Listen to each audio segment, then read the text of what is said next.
அசைவம்லாம் எங்களுக்கு ஒத்து வராதுன்னு மொத்தமா சைவ உணவுகளுக்கு மாறிய நடிகர்கள் யாரெல்லாம் தெரியுமா?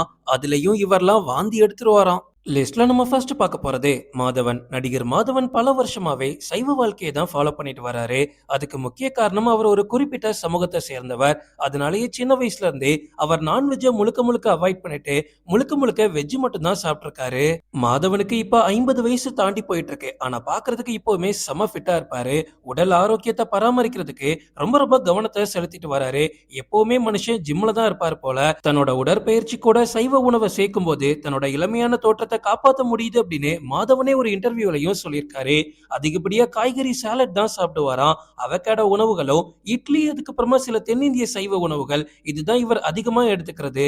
லிஸ்ட்ல நம்ம அடுத்து பார்க்க போறது ஸ்னேகா. ஸ்னேகா இந்த லிஸ்ட்ல இருக்கிறது எனக்குமே ஆச்சரியமா தான் இருக்கு. சில வருஷங்களுக்கு முன்னாடி நான்வெஜ் அடிச்சு நாக் அவுட் பண்ணிட்டு இருந்தாலும் அதுக்கப்புறமா இவங்க முழுக்க முழுக்க சைவத்துக்கு மாறி இருக்காங்க.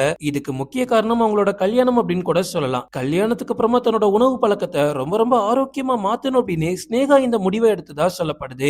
இவங்க பிரியாணி சாப்பிடணும்னா கூட வெஜிடபிள் பிரியாணி பண்ணி தான் சாப்பிடுவாங்களாம். அதிகமா இடியாப்பம், தேங்காய் சட்னி, அதுக்கப்புறமா ஃப்ரூட்ஸ் தான் இவங்க சாப்பிடுறது. பட் இதுக்கு இன்னொரு காரணமும் இருக்கு. இவங்களோட குடும்ப பாரம்பரியமும் அதுதான். அதன் காரணமாவும் சைவமா மாறி இருக்காங்க.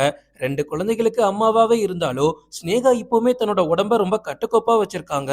லிஸ்ட்ல நம்ம அடுத்து பார்க்க போறது ஜோதிகா. ஜோதிகா ஆரம்பத்துல இருந்தே நான்வெஜ்ஜுக்கு ஒரு மிகப்பெரிய எதிரி அப்படின்னு சொல்லலாம். முழுக்க முழுக்க சைவ உணவுகளை தான் சாப்பிட்டுட்டு வராங்க.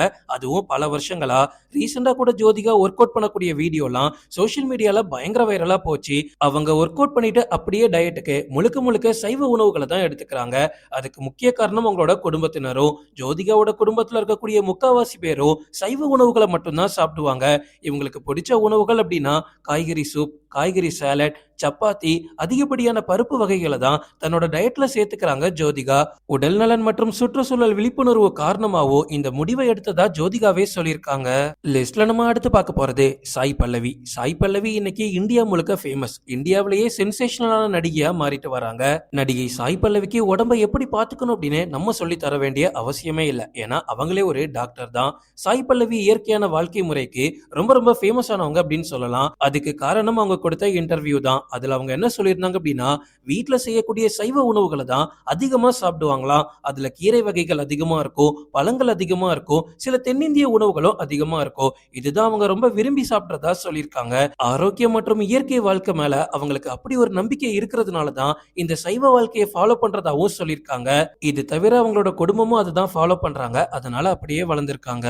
லிஸ்ட்ல நம்ம அடுத்து பார்க்க போறது கங்கனா ரணவத். கங்கனா ரணவத்தை கண்டிப்பா உங்களுக்கே தெரிஞ்சிருக்கும். தமிழ், தெலுங்கு, ஹிந்தி அப்படின்னு சினிமாவுல மட்டும் இல்லங்க, அரசியல்லையுமே கலக்கியிருக்காங்க. கங்கனா ரணவத் சில வருஷங்களுக்கு முன்னாடியே ஆன்மீகத்துல ரொம்ப ரொம்ப ஊறி போயிட்டாங்க. அதை தள்ளி விலங்குகளை பாதுகாக்கக்கூடிய சில மையங்கள் கூட சேர்ந்து வேலையும் பார்த்துட்டு இருக்காங்க. இப்படி பண்ணிட்டு இருக்கும்போது நான்வெஜ் சாப்பிட முடியுமா என்ன? ஒரு பக்கம் ஆன்மீகம், இன்னொரு பக்கம் விலங்குகள். விலங்குகள் மேல இருக்கக்கூடிய பாசத்தினாலேயே அசைவ உணவுகளை மொத்தமா தவிர்த்திருக்காங்க. கங்கனா ரணவத்தோட ஆரோக்கியத்துக்கு சைவம் தான் காரணம்னு அவங்களே சொல்லியிருக்காங்க.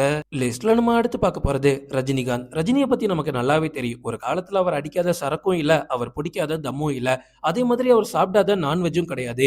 ஆனா ஒரு கட்டத்துல ரஜினியோட உடம்பு ரொம்ப ரொம்ப மோசமாகுது.